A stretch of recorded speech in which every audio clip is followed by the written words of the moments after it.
Welcome to cartoon show. இது ஒரு special show. ஆமா, காரணம் என்ன அப்படின்னா, விகடன் இணையதளான விகடன் பிளஸ்ல வந்த ஒரு கார்ட்டூனுக்காக விகடன் இணையதளம் முடக்கப்பட்டிருக்கு. இப்போ விகடன் இணையதளத்தை யாரும் பயன்படுத்த முடியல. ஆனால் www.anandvidan.comல போய் நீங்க எல்லாம் பயன்படுத்தலாம்.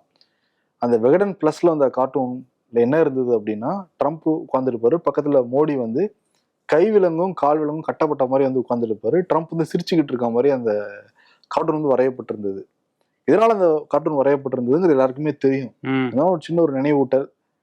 இங்க அமெரிக்கால இருந்து சட்டவிரோதமா குடியேற முயன்ற இந்தியர்களை அமெரிக்க போர் விமானத்தில் இந்தியாவுக்கு அனுப்பிவிட்டாங்க.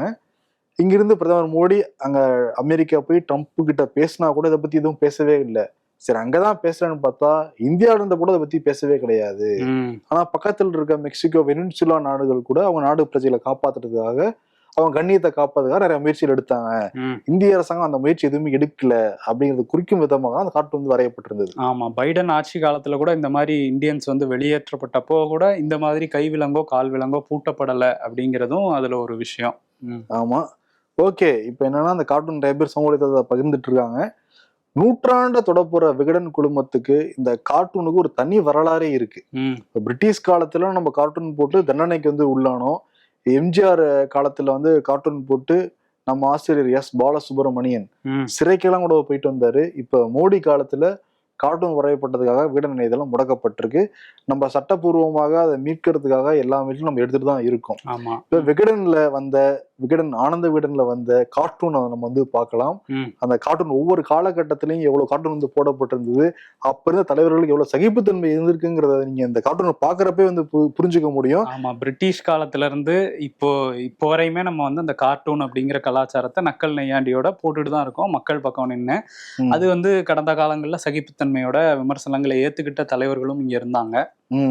இதுல என்னன்னா, ஒவ்வொரு தலைவருக்கும் நம்ம எடுத்தோம்னு வச்சுக்கோமே, தனி புத்தகமாவே போடலாம். ஒவ்வொரு தலைவருக்கும் புத்தகம் போடக்கூடிய அளவுக்கு கார்ட்டூன் வரையப்பட்டிருக்கு. ஆமா, எந்த சார்பும் இல்லாம எல்லா தலைவருக்கும் கார்ட்டூன் போட்டிருக்குது விகடன் தான். அதுல ஒரு பெரிய ஒரு கடல்ல இருந்து நம்ம சின்ன முத்திருத்துட்டு வர மாதிரி நம்ம சில சாம்பிள்ஸ் மட்டும் தான் இங்க கொடுக்க போறோம். அப்படி நம்ம கார்ட்டூன் பத்தி பேசுறோம்னு வச்சுக்கோங்க, 21 மணி நேரம் பேச முடியும், அந்த அளவுக்கு கார்ட்டூன் இருந்தது.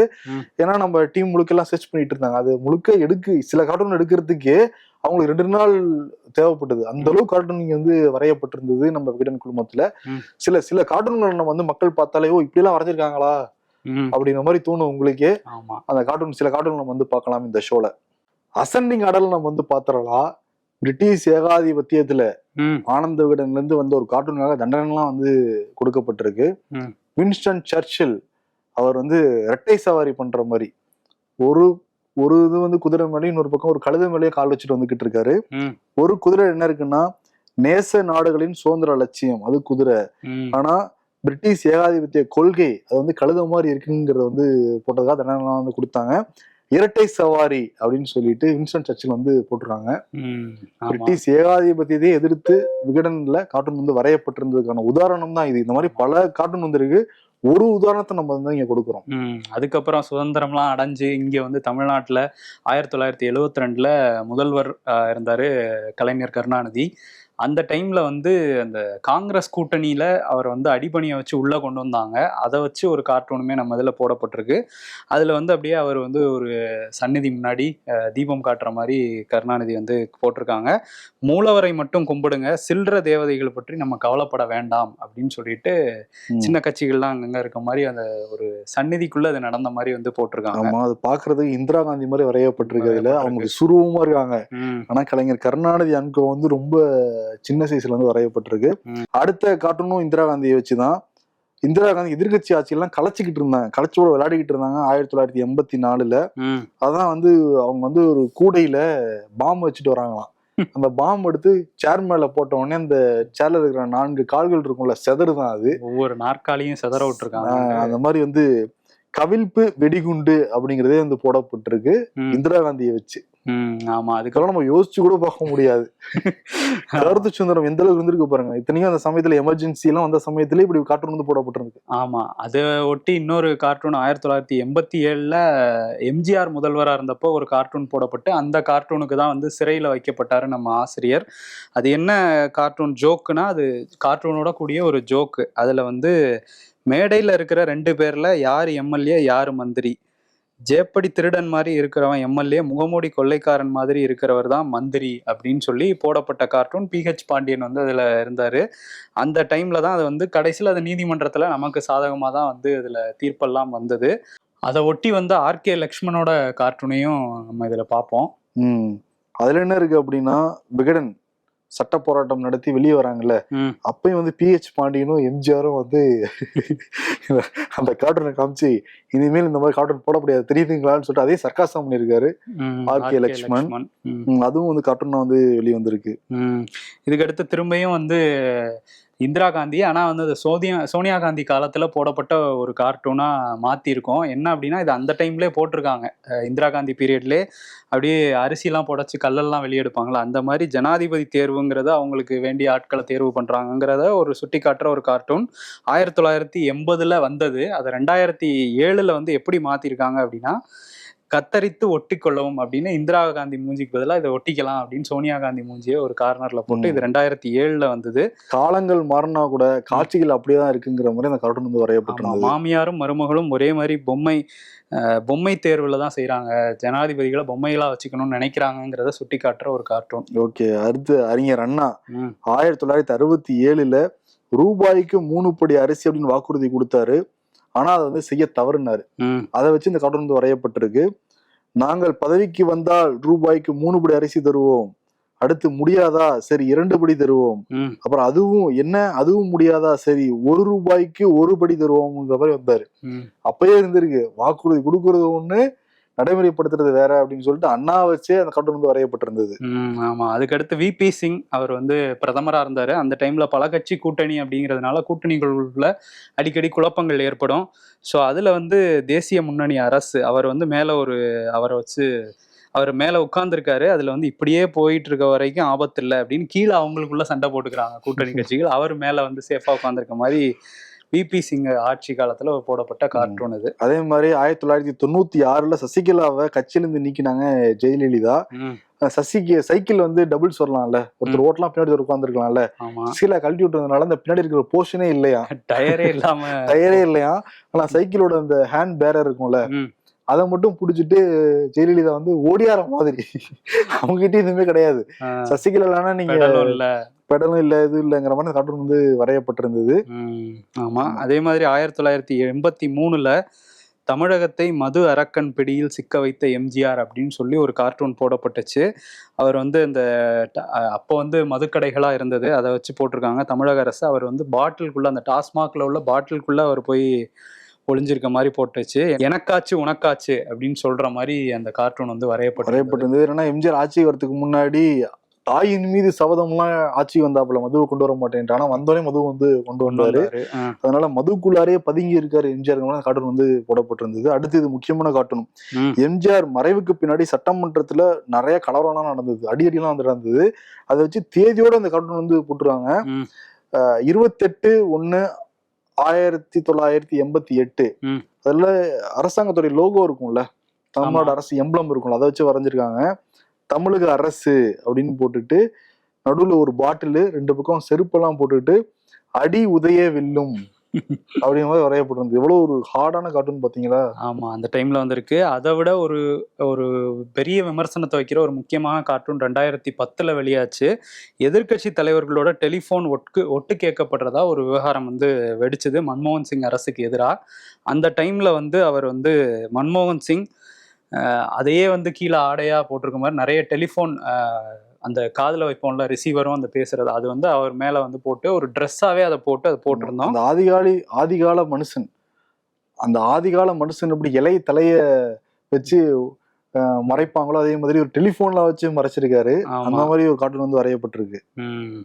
அது பக்கத்துல இருக்கிற அத்வானின்னு நினைக்கிறேன். என்ன இப்படி பண்றீங்கிற மாதிரி வந்து ஒரு பாவமா நின்றுகிட்டு இருக்காரு. அப்ப ரொம்ப ஸ்ட்ராங்காவே வந்து மன்மோகன் சிங் வந்து நம்ம வரைஞ்சிருக்கோம். இந்த கார்ட்டூன் 1973 வந்து வரையப்பட்டிருக்கு. இந்திரா காந்தியோடைய சேலையை பிடிச்சிட்டு இந்திரா காங்கிரஸ் முதலமைச்சர் பின்னாடி வராங்களாம். அதிகாரம் இல்லாத பொம்மைகளா இருந்தாங்கன்னா அங்கேயும் சொல்லிட்டாங்க. எப்படி அம்மா பின்னாடி வந்து குழந்தைகள் வந்து அவங்களோட முந்தானை பிடிச்சிட்டு நடப்பாங்கல்ல, அந்த மாதிரி முதலமைச்சர்களே இந்திரா காந்தியுடைய புடவையை பிடிச்சிட்டு பின்னாடி வராங்கன்னு அந்த கார்ட்டூன் வந்து வரையப்பட்டிருக்கு. 2002 குஜராத் கலவரம், அந்த வன்முறை யாரும் வந்து நம்ம மறந்திருக்க மாட்டோம். அந்த டைம்ல போடப்பட்ட ஒரு கார்ட்டூன். அப்போ வந்து அத்வானி பக்கத்துல நிக்கிறாரு, வாஜ்பாய் வந்து உட்காந்துட்டு சாப்பிட மாட்டேன் அப்படிங்கிற மாதிரி, எதுவுமே பிடிக்கல, மம்மு வேணாம் போ அப்படின்னு சொல்லிட்டு அவர் ஃபீல் பண்ற மாதிரி ஒரு கார்ட்டூன். மத வெறியர்கள் மேல இருந்த அதிருப்தியை அப்படி வெளிக்காட்டியிருக்காருன்னு சொல்லியிருக்காங்க. 2002 வந்து மத்தியில பாஜக அரசாங்கம், குஜராத்லயும் பாஜக அரசாங்கம் நடந்தது. மத வெறியர்கள் கையில ஒரு பக்கம் வந்து திரிசூலம் இருக்கு, இன்னொரு பக்கம் வந்து இந்த கட்டையெல்லாம் இருக்கு, கரும்பு இந்த முள்ளோட இருக்கிற கட்டை வச்சிருக்கு. ஒரு மத வெறியர் வந்து ரெண்டையும் தூக்கிட்டு குதிக்கிற மாதிரி போட்டுருக்காங்க.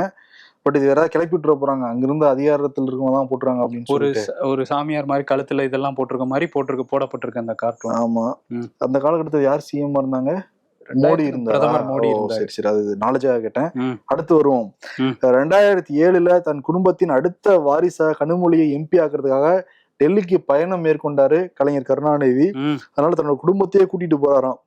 பக்கத்துல முன்னாடி கார் ஓட்டிக்கிட்டு இருக்காரு கலைஞர் கருணாநிதி, பின்னாடி சீட்ல வந்து அழகிரியும் ஸ்டாலின் இருக்காங்க. அதுக்கு பக்கத்துல வந்து கனிமொழி வந்து ஹாய் அப்படின்ட்டு டெல்லி நோக்கி வர்ற மாதிரி கார்ட்டூன் வந்து வரையப்பட்டிருக்கு. அடுத்த கார்ட்டூன், முன்னாள் முதல்வர் கருணாநிதி வந்து ஈழ பிரச்சனையா அவர் வந்து தோல்ல போடுற துண்டு மாதிரி அணுகிறாருங்கிற சுட்டி காட்டுற ஒரு கார்ட்டூன். அவர் உட்காந்து 3 துண்டு, மஞ்சள் துண்டு, வெள்ளை துண்டு, அந்த கருப்பு துண்டு 3ஐயும் வந்து பார்த்து ஃபீல் பண்ணிட்டு இருக்க மாதிரி ஒரு கார்ட்டூன் போடப்பட்டிருந்தது. ஆமா, அந்த மஞ்சள் துண்டு வந்து பாக்குறப்ப அந்த இலங்கை மேப் மாதிரியே வந்து வரையப்பட்டிருந்ததுதான் அதோடைய ஸ்பெஷாலிட்டி. இன்னொரு பக்கம் வந்து என்னன்னா 1985 தடா சட்டம் மூலமாக எதிர்கட்சிகளை வந்து ராஜீவ்காந்தி ரொம்ப அச்சுறுத்தினாரு, பயமுறுத்தினார். அதை வச்சு அந்த கார்ட்டூன் வந்து வரையப்பட்டிருக்கு. முதல்ல ராஜீவ்காந்தி மாதிரியே இருக்காரு, அப்புறம் கொஞ்சம் கொடூரனா மாறுறாரு, அப்புறம் இன்னும் ரொம்ப கொடூரனா மாறுறாரு, அப்புறம் அரக்கன் மாதிரியே மாறிடுறாரு, மான்ஸ்டர் மாதிரியே மாறி இருக்காருன்னு இந்த கார்ட்டூன் வந்து வரையப்பட்டிருக்கு. பிரதமரா இருந்தவர் தான் ராஜீவ்காந்தி. ஆமா, 1985 பிரதமரா இருந்த சமயத்துல தடா சட்டம் மூலமா எதிர்கட்சிகளை அச்சுறுத்தினாரு, ஜனநாயக விரோத கடைபிடிக்கிறான்னு சொல்லிட்டு இந்த கார்ட்டூன் வந்து வரையப்பட்டிருக்கு. அவர் மட்டும் வரையில. 1993 பிரதமர் நரசிம்ம ராவ் அவர் வந்து 1 கோடி ரூபாய் லஞ்சம் வாங்கியதாக மோசடி பங்குதாரர் ஹர்ஷத் மேத்தா குற்றச்சாட்டு வந்து வச்சாரு. அதை ஒட்டி போடப்பட்ட அந்த கார்ட்டூன் பொய் செட்டப் சதி அப்படின்னு சொல்லிட்டு அந்த கார்ட்டூன் வந்து வரைஞ்சிருந்தாங்க. அதே மாதிரி கலைஞர் கருணாநிதி அந்த காங்கிரஸ் சரிவே செஞ்சுதான் அந்த காங்கிரஸ் கூட்டணில இருந்து விலகி வந்தாப்புல, அந்த காங்கிரஸ் கப்பல் வந்து மூழ்கிட்டே இருக்கு, டைட்டானிக் கப்பல் மாதிரி. அது ஒரு கட்டுமரத்தை வச்சுக்கிட்டு அவரு மட்டும் தப்பிச்சு வர மாதிரி கார்ட்டூன் வந்து வரையப்பட்டிருக்கு. 2019 மத்திய உள்துறை அமைச்சர் அமித்ஷா வந்து அந்த குடியுரிமை திருத்த சட்டத்தை கொண்டு வந்து பல பேரை வந்து அகதிகளா மாத்தணுங்கிற ஒரு முடிவெல்லாம் எடுத்தப்ப பெரிய போராட்டங்கள்லாம் வெடிச்சுது. அப்ப அரசியலமைப்பா ஒரு குப்பத்தகரத்துல கூட்டி வெளியே கொட்டுற மாதிரி போடப்பட்ட ஒரு கார்ட்டூன் தான் இது. அதே மாதிரி 2013 டாலருக்கு நிகரான இந்திய ரூபாயின் மதிப்பு வந்து கடுமையா வந்து சரிஞ்சுது. அது என்ன போட்டுருக்காங்கன்னா, அந்த டாலர் வந்து ஒரு சவக்குழி மாதிரி பண்ணி அதுல ரூபாயை போட்டு மூடுற மாதிரி வந்து போட்டிருந்தாங்க. இப்பெல்லாம் போட்டோம்னா அந்த இடத்துல வந்து ஒரு மரமோ செடியோ முளைச்ச மாதிரி தான் போட்டிருக்கணும். ஏன்னா இப்ப 64 ரூபா இருந்துச்சுன்னு நினைக்கிறேன், 63 64 ரூபா, இப்ப 87 ரூபா வரைக்கும் போயிருக்கு. வந்து அது ஒரு பெரிய மரமா வளர்ந்துகிட்டு இருக்கு. அப்ப என்னன்னா அந்த சவக்குழியில ரூபாய் போட்டு மூடுறாங்கல்ல, டாலர் ஷேப்ல இருக்கிற அந்த சவக்குழி ரூபாய் போட்டு மூடுறாங்கல்ல, அப்ப யார் யார் நிக்கிறாங்கன்னா மன்மோகன் சிங் நிக்கிறாரு, பாச்சதம் வந்து நிக்கிறாங்க, சோனியா காந்தி நிக்கிறாங்க, நிறைய கவர்மெண்ட் அபிஷியல்ஸ் எல்லாம் எல்லாரும் மண்ணு போறதுக்கு தயாராயிட்டு இருக்காங்க. கார்ட்டூன் வந்து வரையப்பட்டிருக்கு. ஆமா, அதே மாதிரி 2013 இவங்க பிரதமர்கள் மட்டும் இல்ல, குடியரசுத் தலைவர் பிரணாப் முகர்ஜி அவரை பத்தியும் ஒரு கார்ட்டூன் வந்து 2013 போட்டிருந்தாங்க. அவர் மரண தண்டனை கைதிகள்லாம் நிறைய பேர் வந்து கருணை மனு வந்து அவருக்கு போட்டிருந்தாங்க. அது எல்லாத்தையுமே நிராகரிச்சாரு. அந்த டைம்ல வந்து அவர் அந்த ராட்டையில இருந்து ஒரு தூக்கு கயிறு வர மாதிரி அவர் பிடிச்சிருக்க மாதிரி வந்து ஒரு கார்ட்டூன் போடப்பட்டிருந்தது. ரொம்ப ஸ்ட்ராங்கான கார்ட்டூன் அது. அதே மாதிரி 2013 ராகுல் காந்தி தலைமை பதவிக்கு வர தயார் செய்யப்பட்ட காலம் அது. அப்ப எல்லாரும் பப்பு பப்புன்னு சொல்லிக்கிட்டு இருப்பாங்கல்ல, அப்ப நிறைய சொப்பு சாமான்லாம் வச்சு விளையாடிக்கிட்டு இருக்கிறப்ப சோனியா காந்தி அவருக்கு வந்து மீச வரைஞ்சுற மாதிரி வந்து போட்டு நீ வளர்ந்துட்ட அப்படின்னு வந்து இந்த கார்ட்டூன் வந்து வரையப்பட்டிருந்தது. ஆமா, அதே மாதிரி 2015 சென்னை வெள்ளம். அந்த டைம்ல நைட்டு தண்ணி எல்லாம் திறந்து விட்டு சென்னையே தத்தளிச்சது. அந்த டைம்ல வாயை மூடி பேசவும்னு ஒரு கார்ட்டூன் போட்டாங்க. டு நாட் டிஸ்டர்ப்னு ஒரு கதவுக்கு வெளியே தொங்குது, வெளியே மக்கள்லாம் தண்ணி ஏறிக்கிட்டு இருக்கு, அமைச்சர்கள் வெளியே நின்றுட்டு இருக்காங்க. மக்கள் தண்ணியில தச்சளிச்சுக்கிட்டு இருந்த சமயத்துல என்ன பண்ணிட்டு இருந்தாங்க ஜெயலலிதாங்கிற மாதிரி ஒரு கற்பனை கார்ட்டூன். உட்கார்ந்து அவங்க படத்தையே அவங்க பாத்துட்டு இருக்க மாதிரி பாட்டுன்னு நினைக்கிறேன். அவங்க பாட்டியே அவங்க மெய் மறந்து கேட்டுக்கிட்டு இருக்க மாதிரி பாட்டுல கூட ஏதோ இருக்குன்னு நினைக்கிறேன். அதே மாதிரி 2014 காலகட்டத்துல அழகிரிக்கும் ஸ்டாலினுக்கும் மிகப்பெரிய மோதல் நடந்துட்டே இருந்தது. எப்பயுமே திமுகவோட அந்த பேனர்கள்ல பாக்குறப்ப பெரியார் இருப்பாங்க, அப்புறம் அண்ணா இருப்பாரு, கலைஞர் இருப்பாரு, முதலமைச்சர் மு க ஸ்டாலின் வந்து அந்த இடத்துல நின்னுக்கிட்டு இருக்க மாதிரி இருக்காரு. அந்த இடத்துல நானா வருவேன்னு சொல்லிட்டு அழகிரி வந்து மோதல் இருக்கு, அண்ணன் தம்பிக்குள்ள மோதல் மாதிரி அந்த போட்டிருக்காங்க. 2021 சசிகலா வந்து சிறையில இருந்து வந்ததுக்கு அப்புறம் என்னென்னலாம் நடந்துச்சு. முதல்ல வந்து அவங்க சிறைக்கு போறதுக்கு முன்னாடி எடப்பாடி வந்து என்ன பண்ணாரு, அந்த கூவத்தூர்ல என்ன நடந்தது அப்படின்னு பார்த்திருந்தோம். அதே மாதிரி இவர் தர்ம யுத்தம்லாம் பண்ணிட்டு இருந்தாரு. சிறையில இருந்து வர டைம்ல வந்து ஆத்தி கம்மிங் அப்படின்னு சொல்லிட்டு அந்த இதை நினைவூட்டுற மாதிரி ஒரு கார்ட்டூன். அதுல வந்து படத்துல சசிகலா இருக்காங்க, கீழே ஒரு டேபிள் கடியில போற மாதிரி எடப்பாடியையும் தியானம் பண்ற மாதிரி ஓபிஎஸ்ஐயும் போட்டிருக்காங்க. அதே மாதிரி ஜெயலலிதா மறைஞ்சு போனாங்க, நிறைய உண்மைகளும் வந்து புதைக்கப்பட்டது. அதோட உண்மையை வந்து சவக்குழியில் வந்து இறக்குன மாதிரியும், மேல சசிகலா உள்ளிட்ட எல்லாருமே வந்து ஆளுக்கு ஒரு பிடி மண் எடுத்து அதுல போடுற மாதிரி வந்து அந்த இது வரையப்பட்டது. ரொம்ப ஸ்டன்னியான கார்ட்டூனா வந்து இருந்தது. அதே மாதிரி 2024 வாரிசு அரசியல் உதயநிதி ஸ்டாலின் வந்து கொண்டு வந்தாரு. அதனால என்ன போட்டுருக்காங்கன்னா, நிறைய பேர் சேர்ந்து ஸ்டாலின் நாற்காலை தூக்கி பிடிக்கிறாங்க. ஸ்டாலின் வந்து மகனுடைய நாற்காலை தூக்கி பிடிக்கிற மாதிரி வந்து போடப்பட்டிருந்தது. அதான் நமக்கு நாமே திட்டம்ங்கிறதும் வந்து சொல்லப்பட்டது அந்த கார்ட்டூன்ல. ஆமா, வாரிசு அரசியலை விடலை அப்படிங்கிறது அதுல காட்டியிருந்தாங்க. அப்புறம் என்னன்னா, 2013 அந்த பொருளாதார நெருக்கடி தேசம் வந்து சிக்கிச்சு. அப்ப இது இப்ப யோசிக்க கூட முடியல. மன்மோகன் சிங்கும் ப சிதம்பரம் அவங்க 2 பேர் சேரும் காலியா இருக்கு. ஆனா 2 பேர் சேர் முன்னாடி ஒரு கிளாஸ் வந்து வைக்கப்பட்டிருக்கு. அந்த 2 கிளாஸ்லயும் 2 மூளை வந்து இருக்கு. அந்த மூளை வந்து என்ன சொல்லுதுன்னா, அவங்க முக்கியமான மீட்டிங் போயிருக்காங்க அப்படின்னு மாதிரி சொல்லுது. மூளையை கழட்டி வச்சுட்டு மீட்டிங் போறாங்க அப்படிங்கிற மாதிரி அந்த கார்டு வந்து வரையப்பட்டிருக்கு. இப்போ வந்து நீங்க சொன்ன மாதிரி யோசிச்சு பார்க்க முடியலதான். ஓகே. அதே மாதிரி அம்மா அரசு 2017 இருந்து 2021 வரைக்கும் இந்த டாஸ்மாக் தேசமா தமிழ்நாட்டை வந்து மாத்தினாங்கல்ல, அதுக்கு வந்து 2 அரசையும் விமர்சிச்சு கார்ட்டூன் வந்து வரையப்பட்டிருக்கு. அம்மா அரசுன்னு சொல்லிட்டு எடப்பாடி பழனிசாமி மக்களுக்கு வந்து அந்த குழந்தைகளுக்கு அந்த பால் புட்டியில வந்து பால் ஊட்டுவாங்க, அந்த மாதிரி டாஸ்மாக் சரக்க எடப்பாடி வந்து ஒருத்தர் மடியில குறைச்சு ஊட்டுற மாதிரி அந்த கார்ட்டூன் வரையப்பட்டிருக்கு.